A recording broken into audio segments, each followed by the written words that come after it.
So,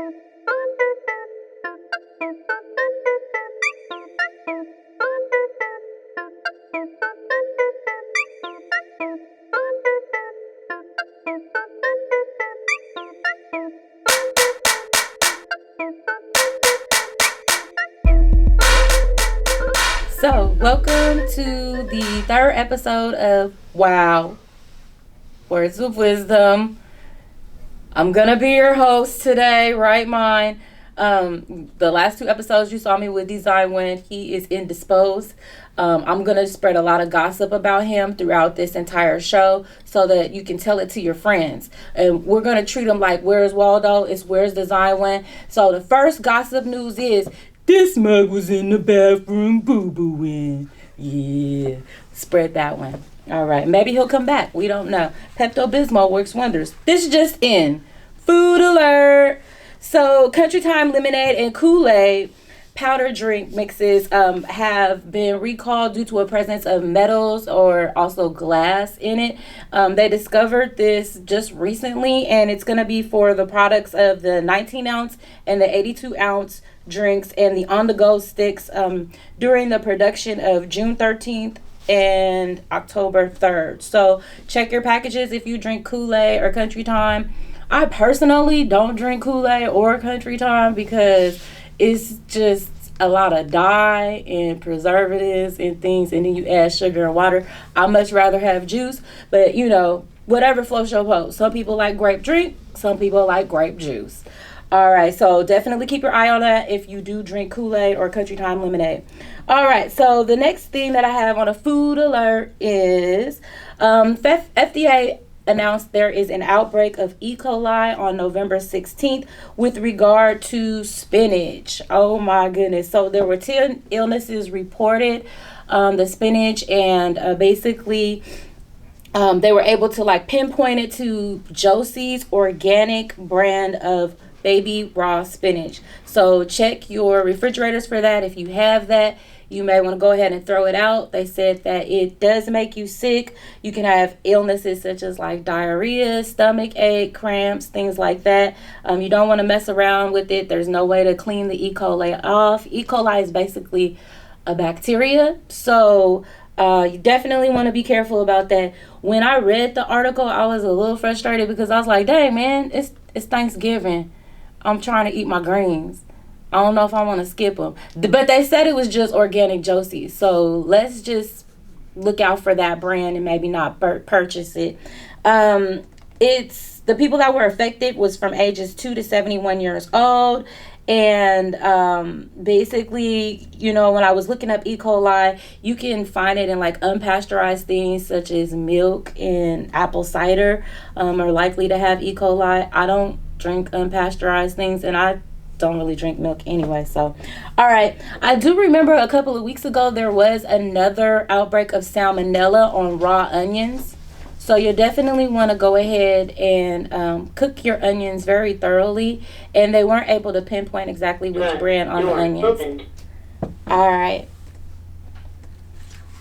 don't forget to subscribe, like, and share throughout this if you're feeling it. Definitely we're going to find out if Design One comes back. And as you heard, potentially he'll be back soon after he gets done boo-booing. All right. So also too, I want to pose a question about these food outbreaks. You know, do you think that these are useful? Do you want to know about them? I know they're very time sensitive. So if you're watching this like a month later or 2 months later, it may no longer apply. But I think that is helpful because I was asking a few friends if they heard about the Kool-Aid and the spinach recalls, and they did not. So definitely let me know if you think that that's useful. And don't forget to like, subscribe, share it with your friends, and comment. All right. So in other news, I wanted to talk about Kamala Harris.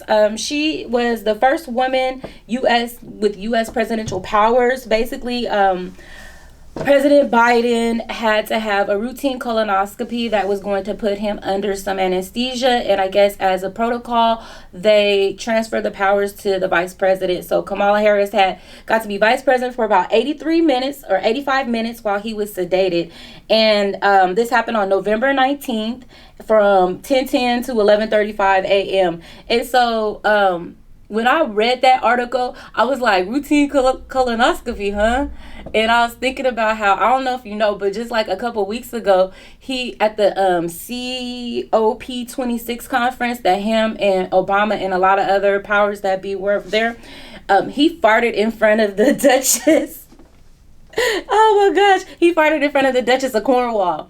Like, that was a big thing, and it kept getting talked about. So I was like wondering, like, maybe they were like, bro, I think something's wrong with your butt, your nether regions. You may want to go ahead and get that checked out. But anyways, so Kamala Harris was president for about 85 minutes. And my question to you is for the ladies. Ladies, what would you do if you were given presidential powers? Would you wield those powers viciously? Would you make any kind of declarations? Or would you just chill, wait, and see what happens? Okay, so the next story that I have is one that really kind of touched my heart. This was on Julius Jones. He's from Oklahoma. He's 41 years old. He was scheduled to be executed by death penalty, and he received clemency just 4 hours before his execution on November 18th by Governor Stitt.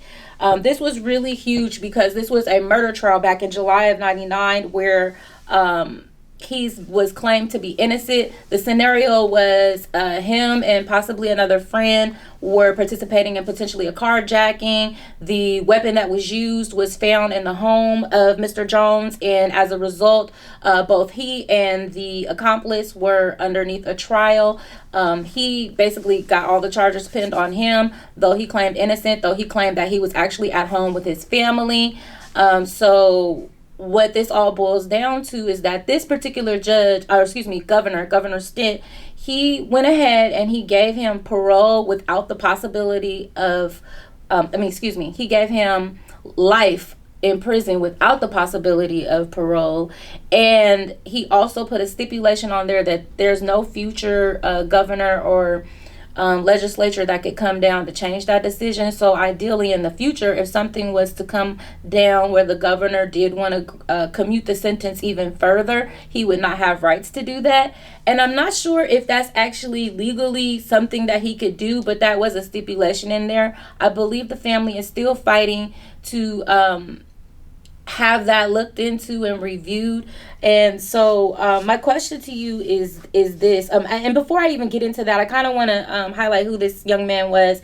He was a star basketball player before all of this. At some point in his life, he kind of got around some of the wrong people and started committing small acts of criminal activities such as theft and little crimes like that, but nothing really huge. And so to have a life in prison, with this being the harshest sentence, the harshest crime that he's ever done, seems a little harsh to me. And the question that I pose is, should a governor have that power or right to put a future stipulation on a person's life? And should a governor even have the power to commute sentences? And how should they wield that power? Is it equitable for all? What do you think? So I'm really interested about this one because it really does hit home to me. And just to give you an idea, we're going to run into something that is in the news and really hits home. So as you know, there's two really big trials. One just completed with Kyle Rittenhouse. Kyle Rittenhouse is the young man that was went to a protest and shot and injured and killed people. And he claimed self-defense and won. And right now there's protests in Oakland. There's protests in, I think it's called Kenosha, Wisconsin. And all over right now, people are feeling the verdict and expressing it in different ways. And that makes me question the equity of our justice system, right? So here we got Julius Jones, who is going to prison for the rest of his life. And the judge was barely granted him clemency so that he just didn't get executed. And here we have Kyle, who killed people, who injured people, who incited more fear in the people. And ideally, he had a, let's call it what it is. It's white supremacy. It's an inequity. And it's more than I just don't think it's fair. I think that that's criminal that it even exists. That we cannot have an equitable system for all people, that it is weighed by the color of your skin as well as who you know and how people identify with you. The very act that the way the jury picks are put in place seem criminal in itself. I don't think that the jury selection properly recognizes the diversity of our people. The nation that we live in is so diverse. We should relook into all of those things. So I'm not going to spend a whole lot of time on it, but I do want to hear your thoughts, comments, and concerns about these two very poignant situations that occurred. Do you believe that the Kyle Rittenhouse verdict was correct? And if not, how do you feel about it? And then also too, as a nation, we've got to heal and we've got to find better solutions and take action so that we can see the equity that we believe can happen, right?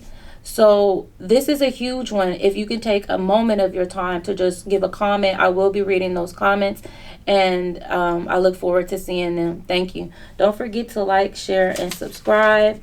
Thank you. We appreciate it very much. So in my final story, this one also kind of touched me. I debated on whether I'd talk about it. Maybe you heard about it, maybe you haven't. There is a Chinese woman by the name of Peng Shuai. She is a Wimbledon double champion winner. She's won many trophies in tennis, and she's world renowned. This young woman made a tweet about a government official who is by the name of Zhang Guoli, and of sexual assault. So basically she made a statement about it. It immediately got censored, and she is now missing. She's been missing since November 2nd. Once people started finding that she was missing, an outpour of people have been crying and demanding that the China government bring forth her and let us know that she's okay. So we've got stars like Serena Williams and Naomi Osaka. Even the White House administration has made a statement that China has known for censorship and harsh punishments for those who speak out against the government. And so my heart, thoughts, and prayers go out to her and her family. And I just hope that at some point we're able to find out the truth of where she is, how she is doing, and that the sexual allegations are looked into, because it's very strange that she would just turn up missing. It sounds to me that this is uncanny of her character. And so I would like to just highlight that story. So if you know anything about it or have any information or care to share, that would be great. And speaking of that, I'm going to pose this final question about censorship. How much information is too much information? How much would you like to know? Do you want to know all the nitty-gritty about what goes on in our government, what goes on in every situation and aspect of your life, or do you think that ignorance is bliss? These are things to consider in words of wisdom. I appreciate you very much for your time, and I got one more little bit of gossip for you. So, as I was thinking about it, I don't know if he's in the bathroom boo-booing no more. I think Design One just fell all the way down the toilet, and he's like getting flushed right now. So we're going to send out a search team and an APB. And have you seen him on the milk cartons? Please let us know if you can find this man. Thank you so much. Words of wisdom. Wow. Hey. Oh, I guess he's all right. Tune in next week for another Words of Wisdom. Wow. Prosciutto in the building. Prosciutto in the building. Oh, got the prosciutto, huh? Yeah. Right on, right on. So hopefully we'll be able to talk more about that and some more of our sponsors as well. Really thank you for your time. Once again, please like, share, and subscribe. Share it with your friends. Bye.